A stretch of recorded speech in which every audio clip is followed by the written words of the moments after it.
സങ്കടങ്ങൾ പങ്കുവയ്ക്കാൻ പറ്റിയ ഒരാളെ കണ്ടെത്തുകയെന്ന് പറഞ്ഞാൽ അത്ര എളുപ്പമുള്ള ഒരു കാര്യമല്ല. സന്തോഷം പങ്കുവയ്ക്കാനാണെങ്കിൽ ഒരു ഞൊടിക്കപ്പുറം ആളുണ്ടാകും. ഒന്നിന് പകരം 100 പേർ വരും. കൈയടിക്കുമ്പോൾ 10 വിരലും കണ്ണീർ തുടയ്ക്കാൻ 1 വിരലും എന്ന് പറഞ്ഞതുപോലെ.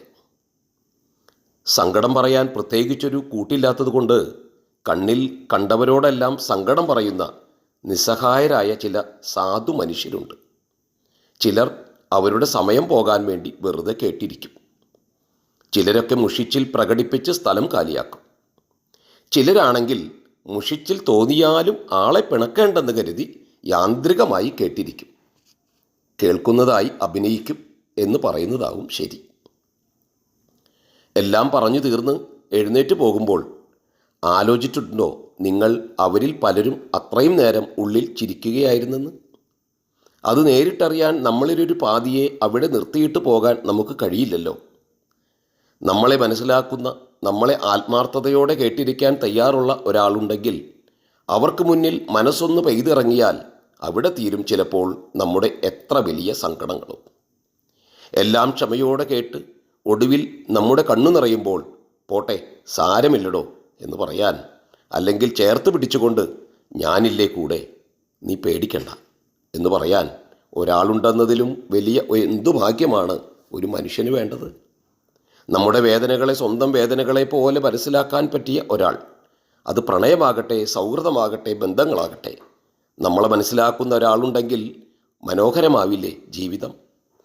അത്രയും നാൾ കെട്ടിപ്പടുത്ത സ്വപ്നങ്ങളൊക്കെ ഒരു നിമിഷം കൊണ്ട് വലിച്ചെറിഞ്ഞ് ജീവിതത്തിൽ നിന്ന് സ്വയം പിൻവാങ്ങുന്ന എത്ര മനുഷ്യരാണ് ചുറ്റിലും. അങ്ങനെയുള്ള മനുഷ്യരുടെ അവസാനിപ്പിക്കലിൻ്റെ വാർത്തകൾ എത്രയെത്രയാണ് ദിവസവും കേൾക്കുന്നത്.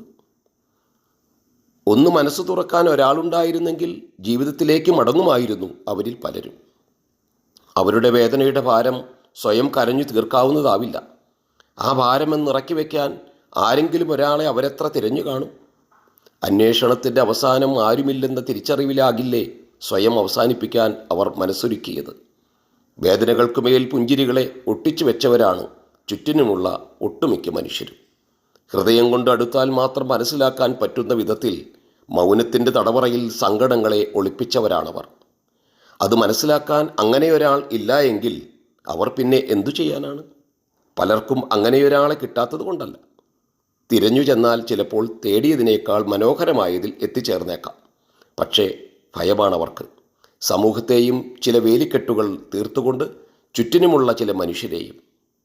ഒറ്റയ്ക്ക് വിരിഞ്ഞ പൂവിനെ തേടിയും പൂമ്പാറ്റകൾ എത്താറില്ലേ?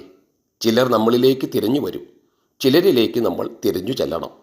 രണ്ടായാലും മനസ്സിന് സമാധാനം കിട്ടുമെങ്കിൽ, മനസ്സിന് സന്തോഷം കിട്ടുമെങ്കിൽ, സങ്കടങ്ങളും സന്തോഷങ്ങളും ഒരുപോലെ പങ്കിടാനാവുമെങ്കിൽ, പരസ്പരം വിശ്വസിക്കാൻ പറ്റുമെങ്കിൽ കൂടെ കൂട്ടിയേക്കണം അവരെ. നമ്മളെ കേൾക്കാൻ സമയമില്ലാത്തവരുടെ വിമർശനങ്ങളെ പുറകാലുകൊണ്ട് തട്ടിയെറിഞ്ഞേക്കുക. ജീവിതം നമ്മുടേതാണ്. അത് ജീവിക്കേണ്ടതും അതിജീവിക്കേണ്ടതും നമ്മളാണ്. അത് ഓർമ്മയിലുണ്ടാകട്ടെ.